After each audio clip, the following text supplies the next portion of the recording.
નમસ્કાર મિત્રો, વિડીયોમાં તમારું સ્વાગત છે। પરિવારના લોકોને ગામની 500 મીટર દૂર જાનની બસ ખીણમાં પડવાના અને જાનૈયાઓ લાપતા થવાના સમાચાર મળ્યા છે।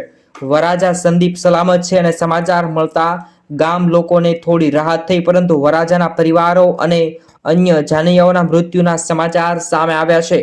અત્યારે મોટા સમાચાર સામે આવી રહ્યા છે। આ સમાચાર વિશે તમારે શું કહેવું છે જરૂરથી કોમેન્ટ કરો અને જેમ બને તેમ વિડીયોને શેર કરો।